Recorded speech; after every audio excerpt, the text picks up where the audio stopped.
প্রতিকার ভিক্টর ব্যানার্জির superhit action ছবি। পরিচালক প্রভাত রায় ও সুরকার বাপি লাহিড়ীর মিউজিক্যাল হিট ছবি।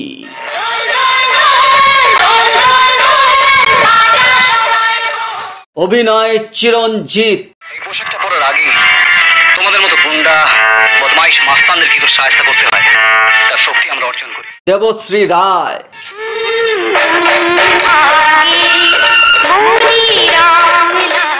উৎপল দত্ত। শতাব্দী রায়।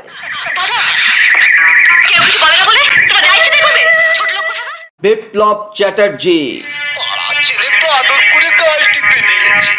মাধবী মুখার্জি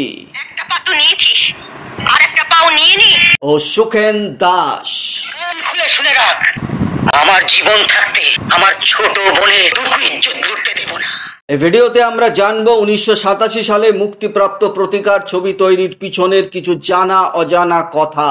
পরিষ্কার করে বর্ষরের বাচ্চা রতন ঘোষার মন তুমি একটি অনুরোধের ভিডিও। এই ভিডিওটি আনার জন্য অনুরোধ করেছিলেন এই চ্যানেলের সাবস্ক্রাইবার সুভাষ পাল, এবং তার জন্য এই ভিডিওটি এবং তার সঙ্গে অবশ্যই যারা ভিক্টর ব্যানার্জি এবং চিরঞ্জিতের ভক্ত তাদের জন্যও এই ছবিটি। নাম শুনে কি করবি? তোদের মতো শয়তান শোরের বাচ্চাদের সমাজ থেকে তাড়াবো।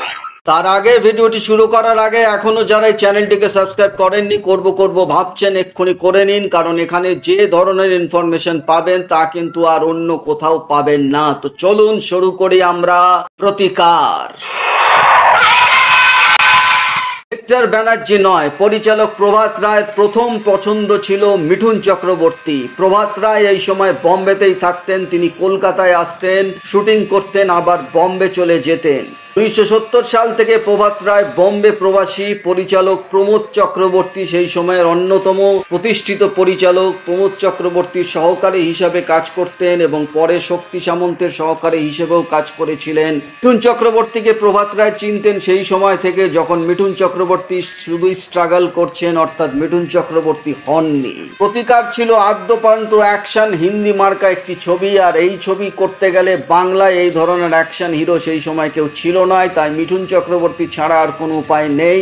কিন্তু মিঠুন চক্রবর্তী সেই সময় রাতে ঘুমানোর সময়টুকু পেতেন না, ব্যস্ত ছিলেন তিনি। এত হিন্দি ছবির নাম্বার 1 স্টার, তখন তিনি ডেট পাওয়া ছিল অসম্ভব। মিঠুন চক্রবর্তী প্রভাত রায়কে বলেন, তুই হিন্দি ছবি কর, আমি করে দেব, কিন্তু কলকাতায় গিয়ে আলাদা করে ডেট দিয়ে শুটিং করা এখন সম্ভব নয়। প্রভাত রায় চিন্তায় পড়ে যান কাকে নেবেন প্রতিকারের ওই প্রোটাগনিস্ট প্রতিবাদী চরিত্রে। তখন ভিক্টর ব্যানার্জির নাম মাথায় আসে। ভিক্টর ব্যানার্জি তখন শুধু ভিলেন করছেন বাংলা ছবিতে। প্রভাত রায় ঠিক এর আগের ছবিটি প্রতিদানও ভিক্টর ব্যানার্জি ভিলেনই ছিলেন, আর করতেন তার সঙ্গে 8 ফিল্ম। তো প্রভাত রায় একটা রিস্ক নেন ভিক্টর ব্যানার্জিকে নিয়ে, যদি লাগে তো লাগলো আর নইলে গেল। কিন্তু ছবিটি যখন মুক্তি পায় আমরা দেখলাম যে না, যায়নি, পুরোপুরি লেগে গেছে। ভিক্টর ব্যানার্জিকে সাদরে গ্রহণ করেন বাংলার দর্শক, আর এই ছবি থেকে জন্ম নেয় 80-র দশকের বাংলা ছবিতে এক নতুন angry young man action hero Victor Banerjee. আর এরপর ভিক্টর ব্যানার্জির ছবি মানেই অ্যাকশন ছবি।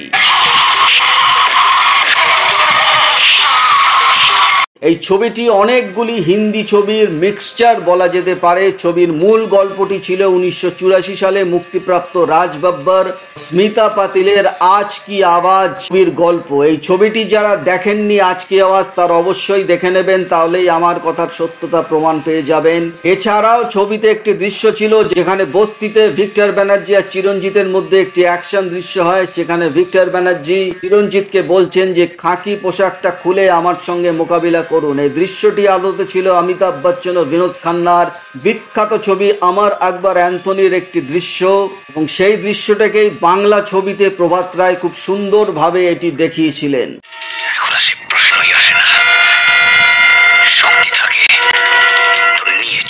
ছবিতে ভিক্টর ব্যানার্জি আর চিরঞ্জিতের মধ্যে যে সম্পর্কটি দেখানো হয়েছিল, অর্থাৎ একজন পুলিশ অফিসার ও একজন ক্রিমিনাল, এটাও অমিতাভ বচ্চন ও শশী কাপুরের বিখ্যাত ছবি দিবার থেকে অনুপ্রাণিত। তো এই রকম বেশ কিছু হিন্দি ছবিকে সামনে রেখে ছবিটির চিত্রনাট্য তৈরি করেছিলেন প্রভাত রায়। তবে কারণ যাই হোক, সব কথার শেষ কথা, ছবির বক্স অফিস সাকসেস প্রতিকার সেই বক্স অফিস সাকসেস এনে দিয়েছিল।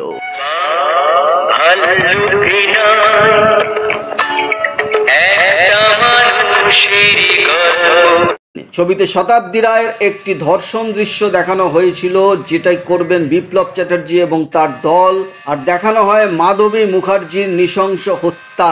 আমার মনে পড়ে না বাংলা ছবিতে এর আগে এত সাহসী দৃশ্য বা এত সাহসী নৃশংস কোনো হত্যা দেখানো হয়েছিল কিনা। সেন্সর বোর্ড কিন্তু এই দৃশ্যটিকে কেটে বাদ দিতে বলেছিলেন, অর্থাৎ পরিচালক প্রভাত রায়কে পরিষ্কার বলে দেওয়া হয়েছিল আপনি নতুন করে শুটিং করে আবার নিয়ে আসুন, তারপরই সেন্সর সার্টিফিকেট পাবেন, নইলে এই দৃশ্যে আমরা সেন্সর সার্টিফিকেট দিতে পারবো না। কিন্তু প্রভাত রায় তার সিদ্ধান্তে অটল ছিলেন, তিনি কিছুতেই সিনগুলো কাটতে দেবেন না, কারণ যে কারণের জন্য নায়ক অপরাধী হয়ে ওঠে এই নৃশংসতা দেখে, সেই একটি পড়াশোনা জানা ভালো ছেলে কি করে একটা ক্রিমিনাল হয়ে গেল, এটা যদি খুব সহজভাবেই দেখিয়ে দেওয়া গেল তাহলে কিন্তু দর্শকদের মোটে দাগ কাটবে না। তো এই নিয়ে সেন্সর বোর্ডের সঙ্গে অনেক বাক বিতণ্ডার পর কিছু দৃশ্য কেটে বাদ দিয়ে বাকিটা রেখে দেওয়া হয়। মানে আমরা ছবিতে যেসব দৃশ্যগুলো দেখি সেগুলি মাত্র 40%, 60% দৃশ্যই কিন্তু সেন্সর বোর্ড কেটে বাদ দিয়ে দিয়েছিল এবং তার সঙ্গে দিয়েছিল এ সার্টিফিকেট, অর্থাৎ কঠোরভাবে প্রাপ্তবয়স্কদের জন্য এই ছবিটি।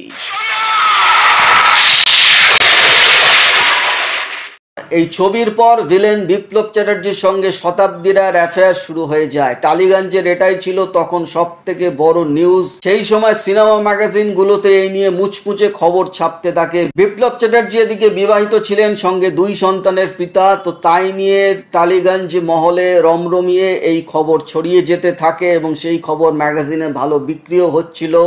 বিপ্লব চ্যাটার্জি আরো 3খানি ছবি পরিচালনা করেছিলেন নিজেই, অভিমন্যু এবং প্রজাপতি। এই দুটি ছবিতেই বিপ্লব চ্যাটার্জি পরিচালক এবং নায়ক ছিলেন, আর নায়িকা ছিলেন শতাব্দী রায়। এবং তারপর আরেকটি ছবি করেছিলেন বিদ্রোহিনী, যাতে নায়ক ছিলেন তাপস পাল।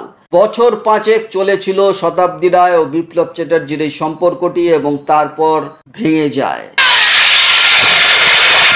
1987 সালের 17 এপ্রিল মিনার বিজলি ছবি ঘরে ছবিটি মুক্তি পায়। প্রথম সপ্তাহেই দর্শকদের মন জয় করে নেয় প্রতিকার। ছবিটি টানা 14 সপ্তাহ ধরে চলেছিল, আর 3টি হল মিলিয়ে 42 সপ্তাহ ধরে চলেছিল। বক্স অফিসের ভাষায় ছবিটিকে সুপার হিট ঘোষণা করা হয়। আর এই ছবির পর ভিক্টর ব্যানার্জি একের পর এক ছবি সাইন করতে থাকেন এবং শুধু বাংলা নয়, এই ছবির জনপ্রিয়তার খবর দক্ষিণে গিয়েও পৌঁছায়। ঠিক এর পরের বছর অর্থাৎ 1988 সালে একটি তামিল ছবি মুক্তি পায়, ছবির নাম ছিল থাইমেল আন্নাই। এবং একই সঙ্গে একই বছর একটি তেলুগু ছবি মুক্তি পায়, রক্ততিলম। এই দুটি ছবি কিন্তু ছিল বাংলার প্রতিকারের রিমেক। প্রতিকার ছবির কোনো পেপার কাটিং আমার কাছে নেই, তাই সাপ্তাহিকভাবে যে পেপার কাটিং আমি প্রকাশ করি সেটা এই ভিডিওতে আমি করতে পারলাম না, তার জন্য আমি দুঃখিত। তাই এই ছবির পিছনের ঘটনার কিছু জানা অজানা কথা আপনাদের সঙ্গে শেয়ার করলাম। তো এই ছিল প্রতিকারের উপর একটি ভিডিও। আশা করি ভিডিওটি আপনাদের ভালো লেগেছে। ভালো লাগলে একটা লাইক অবশ্যই করে দেবেন। চ্যানেলটিকে সাবস্ক্রাইব করতে একদম ছাড়বেন না, কারণ এখানে যে ধরনের ইনফরমেশন পাবেন তা কিন্তু আর অন্য কোথাও পাবেন না। তো দেখা হচ্ছে পরের ভিডিওতে, নতুন কোনো ভিডিও নিয়ে আবার আপনাদের সামনে হাজির হয়ে যাব। ততক্ষণে আপনারা সবাই ভালো থাকুন, সুস্থ থাকুন। নমস্কার।